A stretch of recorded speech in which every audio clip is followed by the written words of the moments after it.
गंडक की लहरों में खो गया एक संगीत शिक्षक। सारण के मकेर से आई यह खबर सिर्फ एक मौत की खबर नहीं है, बल्कि कई सवाल छोड़ जाने वाली एक दर्दनाक कहानी है। गंडक नदी ने आखिरकार 3 दिन बाद उस शिक्षक का शव लौटा दिया, जिसकी तलाश में परिजन, ग्रामीण और प्रशासन लगातार जुटे हुए थे।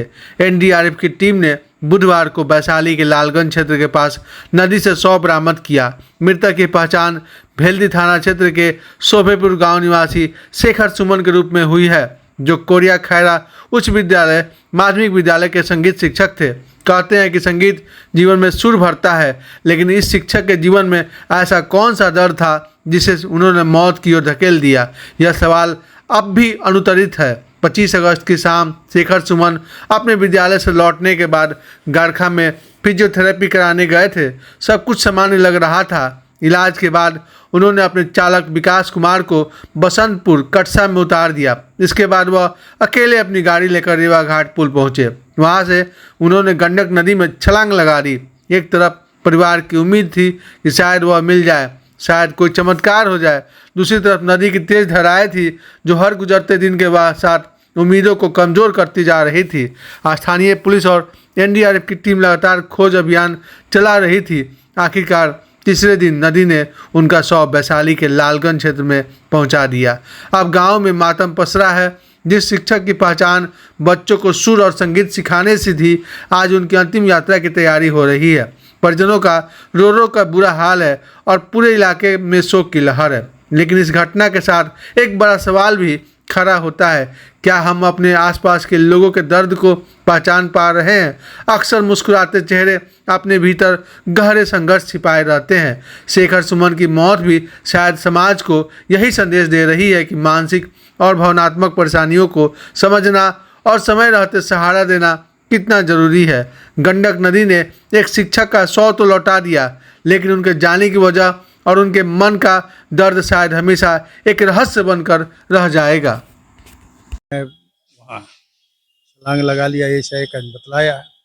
फिर फोटो मैंने देखा, फिर फ़ोन लगाया, एक दो आदमी के बात कहा कि हाँ सही है। तो पहले चोट उनको लगी थी, थोड़ा कष्ट में थे, लेकिन हम लोगों से बातचीत होती तो ऐसा नहीं लगता था कि वो ऐसा हरकत कर पाएंगे। बहुत मेरा तो बहुत प्रिय शिष्य रहा है, बहुत सेवा भी उसने किया है।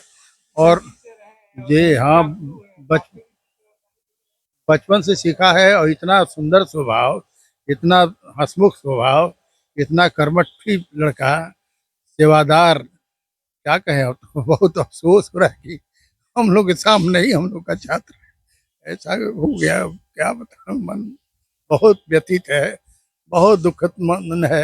अब ये भी जानकारी हुई कि ऐसी ऐसी बात हुई है। आए हैं छपरा में, तो हम अभी तुरंत आ रहे हैं।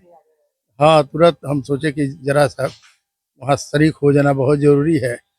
अंदर से पूरा संगीत समाज के जितने लोग हैं बहुत दुखित है। सवेरे से लेकर कम से कम 50 फोन आया है मेरे पास कि आपके शिष्य को क्या हो गया, क्या हो गया, कैसे ऐसा निर्णय हो गया। इतना लोकप्रिय था और इतना अच्छा कलाकार कि क्या बताएं, एक बहुत बड़ी रिक्ति आ गई। इस तरह की घटना भी क्या बताएं, अब कुछ समझे में नहीं, याद कुछ शब्द नहीं निकल रहा। ये कोरिया कोई विद्यालय है खैरा के पास, उसी +2 के टीचर थे। और ये सब चीज गाते थे, क्लासिकल से लेके और लाइट म्यूजिक में भजन, गजल, भोजपुरी, सब चीज, सबको हंसते हंसाते। इतना सुंदर स्वभाव था, क्या बताएं। सब लोग रो रहे हैं, सारे लोग मर्माहत हैं। लेकिन अब प्रभु की लीला को कोई कौन जानता है।